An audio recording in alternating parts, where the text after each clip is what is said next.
Selamat siang Bapak Ibu dan teman-teman sekalian. Jadi kembali lagi dengan saya, dan topik saya hari ini adalah tentang nabung ya. Jadi kalau misalnya kalian sampai hari ini masih nabung, berarti ini benar-benar relate dengan kalian ya guys.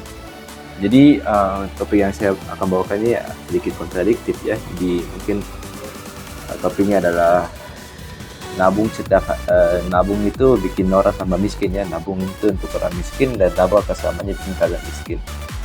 Ini adalah salah satu teori yang sebenarnya kontradiktif ya dengan yang diajarkan kepada Anda semua waktu kecil, yaitu nabung itu pangkal kaya, orang yang nabung pasti kaya. Tapi ya kenyataannya ya, sebagian besar orang yang cuma nyimpan duitnya di tabungan doang itu atau di celengan itu rata-rata orang kelas menengah ke bawah.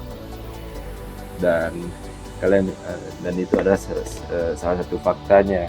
Jadi ya memang kalau bisa kita bilang nabung itu sebenarnya bagus, tapi salah satu masalah utama yang kita harus hadapi ketika nabung adalah dari pelemahan mata uang yang kita simpan di tabungan tersebut dan tidak bergerak. Jadi itu kalau dalam ilmu makroekonomi itu disebut sebagai inflasi ya. Jadi mungkin di kesempatan kali ini saya akan menjelaskan tentang inflasi ini, dan ya tentu saja saya akan memberikan solusinya. Jadi kita bakal langsung aja masuk ke pembahasannya. Jadi seperti kita tahu bahwa kalau misalnya kita bilang inflasi ya, pasti ini bukan tahayul ya, karena mungkin kalian sendiri udah pasti ngerasain ya. Contohnya di sini ya, misalnya kalian dulu 5.000 itu udah dapat satu porsi bakso ya, paket komplit ya. Kalau sekarang ya boro-boro ya. Pakai komplit sekarang udah 20.000 ya. Kalian beli 5.000 takutnya bakso tikus ya. Dan itu ada salah satu contoh nyatanya ya. Dan itu juga terjadi ya kepada kita semua. Jadi tidak pilih-pilih orang juga ya, inflasi ini semuanya kena. Dan ya mungkin ada yang di sini yang nabung ya. Nabungnya mungkin di bank digital ya. Kebetulan juga mungkin di antara kalian ada yang deposito ya.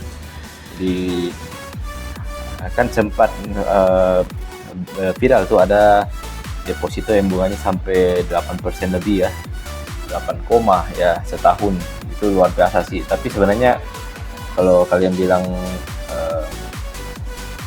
8% sebenarnya itu tidak cukup guys. Kalian mungkin pikir bahwa inflasi terutama di Indonesia itu hanya sekitaran 3-5%, jadi 8%, berarti saya masih untung 3% bro ya. Itu mungkin benar, tapi dalam sudut pandang tertentu saja, karena kenyataannya adalah bahwa inflasi yang diterbitkan oleh pemerintah itu, badan resmi ya, itu ada inflasi core, yang berarti tidak termasuk makanan dan energi. Makanannya misalnya kayak beras, minyak goreng, terus energi itu misalnya bensin, minyak gas, minyak tanah ya. Dan itu salah satu jadi faktor utama ya, karena ya kenyataannya adalah bahwa kalau misalnya kita memasukkan juga komponen makanan dan energi ke dalam inflasi tersebut, maka inflasinya bisa floating di antara 10-25% per tahun ya. Mungkin kalian agak kaget, tapi itulah dia kenyataannya. Karena ya yang di dalam kan itu ada otomotif, ada ya kan, kalau kita misalnya di luar makanan kan ada rumah, kendaraan dan sebagainya. Tapi itu kan bukan kebutuhan sehari-hari, gak mungkin kita tiap hari beli mobil gitu ya, kecuali kita sultan. Nah, salah satu permasalahan utamanya adalah bahwa kan kita setiap hari butuh makanan ya. Nah, makanan inilah yang jadi permasalahan utama, karena harganya terus-terusan inflasinya parah. Nah, sekarang kalian mungkin tanya apa sih solusinya? Sebenarnya solusinya itu simple guys. Kalau misalnya kalian mendengar pengalaman dari orang sukses adalah mereka pasti mengatakan untuk memutar duit kalian. Jadi mungkin kalian penasaran cara memutar duit kalian tuh gimana guys? Oke, jadi sebenarnya ada satu konteks, beberapa ya. Ini mungkin ada misalnya seperti investasi, terus misalnya trading ya, berdagang, terus bisa juga berbisnis, dan masih banyak lagi. Tapi intinya itu adalah aktivitas tentang bagaimana caranya kalian mengembangkan duit kalian. Tapi yang jelas, saya tidak akan bahas tentang itu, tapi yang jelas kembali kepada kalian ya.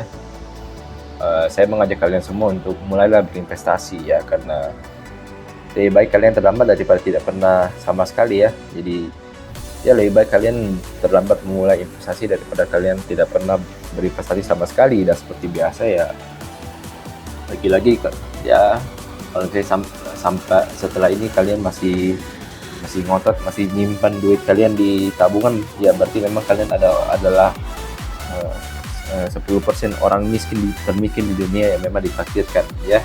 Dan seperti biasa, terima kasih.